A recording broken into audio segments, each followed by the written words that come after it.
Berikut 3 pelatih top Belanda yang bisa dilirik timnas Indonesia usai muncul desakan agar Sintayong angkat kaki dari kursi kepelatihan. Desakan agar Sintayong angkat kaki tak lepas dari keresahan netizen yang tertuang lewat tagar Stay-out di media sosial Twitter pasca timnas Indonesia kalah dari Jepang.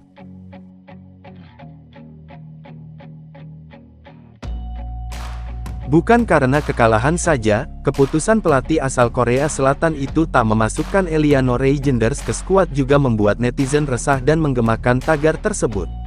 Selain itu, netizen meminta agar PSSI menunjuk pelatih asal Belanda sebagai pengganti STY, mengingat banyaknya pemain naturalisasi asal negeri kincir angin itu di skuad Garuda. Jika merekrut pelatih Belanda, setidaknya ada 3 pelatih top yang bisa dilirik untuk menggantikan STY dan cocok untuk timnas Indonesia. 1. Giovanni van Bronckhorst. Nama pertama yang direkomendasikan netizen adalah Giovanni van Bronckhorst. Ia merupakan legenda timnas Belanda dan merupakan salah satu keturunan Indonesia, tepatnya dari Maluku. Bukan hanya statusnya sebagai keturunan Indonesia dan legenda timnas Belanda, Van Bronckhorst direkomendasikan karena punya prestasi gemilang sebagai pelatih. Tercatat, pelatih yang kini menukangi Besiktas itu pernah membawa Rangers menjuarai Piala Skotlandia, lolos ke final Liga Eropa, dan membawa Feyenoord juara Eredivisie. Tentu ini dengan banyaknya pemain keturunan Indonesia yang berasal dari Belanda, diperkirakan akan mudah untuk saling memahami. Saat ini, Giovanni van Bronckhorst sedang melatih salah satu klub Turki, yaitu Besiktas. Tentu jika PSSI menginginkan dirinya, Federasi Sepak Bola Indonesia itu harus merogoh kocek untuk mentebus dirinya. 2. Frank de Boer. Tak hanya Van Bronckhorst, ada nama legenda timnas Belanda lainnya, yakni Frank de Boer, yang bisa dilirik. Pasalnya saat ini dirinya tengah menganggur. Dalam karir kepelatihannya, Frank de Boer pernah melatih Ajax, Inter Milan, Crystal Palace, dan juga timnas Belanda. Di Ajax, ia pernah juara Eredivisie sebanyak 4 kali secara berturut-turut. Tak hanya punya rekam jejak apik dan prestasi mumpuni, Frank de Boer juga bukan nama asing bagi Erick Thohir, mengingat keduanya pernah bekerja sama di Inter Milan meski dalam waktu singkat. Walaupun begitu, bisa saja Ketua Umum PSSI mengajaknya untuk menakodai skuad Garuda untuk lanjutan di babak kualifikasi Piala Dunia 2026 zona Asia ini. 3. Mark van Bommel. Ex-penggawa Bayern Munchen dan AC Milan, Mark van Bommel, juga bisa dilirik dan dipertimbangkan karena saat ini tengah menganggur. Pelatih berusia 47 tahun itu tengah menganggur usai dilengsarkan dari Royal Anwar pasca membawa klub Belgia itu meraih 3 gelar domestik di musim 2022, 2023 dan 2024. Secara permainan, pelatih berlisensi UEFA Pro ini dikenal mengedepankan permainan menyerang dengan formasi 4-3-3 serta 4-2-3-1 yang dirasa cocok dengan skuad timnas Indonesia untuk saat ini.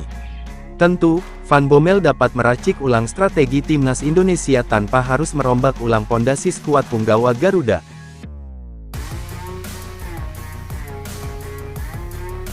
Jika menghadapi Arab Saudi pada tanggal 19 mendatang Sintayong tak bisa meraih kemenangan, PSSI harus cepat bertindak untuk menyelamatkan timnas Indonesia dari dasar klasemen grup C sementara ini, karena timnas Indonesia ditargetkan untuk finish di posisi ketiga atau keempat untuk bisa melanjutkan perjuangannya di ronde keempat di kualifikasi Piala Dunia 2026 zona Asia.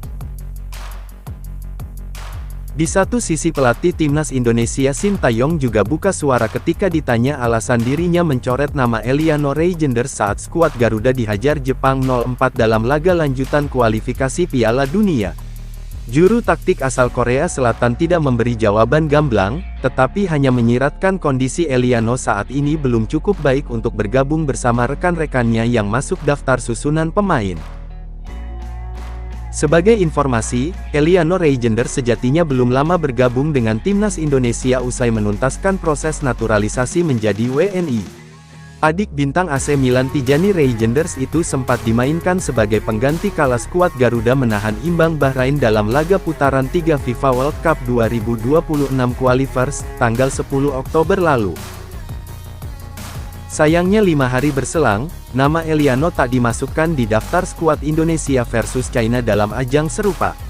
Meski kembali dipanggil saat jeda internasional November, penggawa PEC Zole lagi-lagi dicoret STY dari DSP ketika laga melawan Jepang di kualifikasi Piala Dunia 2026 ini. Sintayong pun lantas memberi tanggapan saat ditanyai awak media soal alasannya enggan memasukkan nama Eliano Reijenders di susunan pemain timnas Indonesia. Pelatih asal Korea Selatan itu menilai Eliano untuk saat ini belum baik, sehingga diputuskan tidak masuk skuad ketika pasukan Garuda menghadapi Samurai Biru. Soal Eliano, tidak dapat masuk ke skuad karena menurut saya belum baik, masih susah bagi dia Eliano untuk masuk ke skuad saat ini. Jadi saya memilih seperti itu, papar Sintayong. Terlepas dari situasi yang mendesak dirinya harus keluar dari skuad timnas Indonesia, Sintayong menyebut bahwa dia optimistis pasukan merah putih masih punya harapan. Pelatih asal Korea Selatan itu juga berkomitmen bakal berusaha lebih baik demi memastikan timnas Indonesia tembus ronde selanjutnya. Memang dari awal, saya targetkan timnas Indonesia finish peringkat 3 atau 4 untuk playoff, jadi masih ada harapan. Untuk itu, saya dan para pemain akan berusaha lebih baik lagi agar kita bisa masuk ke peringkat 3 dan 4, tutur STY. Menurut sejumlah pihak yang beranggapan, bahwa partai melawan Arab Saudi akan menjadi penghakiman bagi pelatih timnas Indonesia, Sintayong, tentu kemenangan atas Arab Saudi menjadi harga mati bagi Sintayong demi menyelamatkan kariernya. Jika timnas Indonesia mengalami kekalahan melawan negara Arab tersebut, sudah dipastikan bahwa pelatih asal Korea Selatan itu akan disuruh segera angkat kaki dari kursi kepelatihan skuad Garuda. Maka dari itu, STY harus memutar otaknya mencari solusi agar timnas Indonesia tidak akan mengalami kekalahan di kandang sendiri pada tanggal 19 November mendatang. Jika mengalami kekalahan, 3 pelatih asal Belanda tadi siap menggantikan Sintayong dari timnas Indonesia untuk sekarang ini. Lebih lagi, pemain timnas Indonesia kebanyakan keturunan dari Belanda, sudah dipastikan mereka cocok dengan gaya permainan ala negara kincir angin tersebut.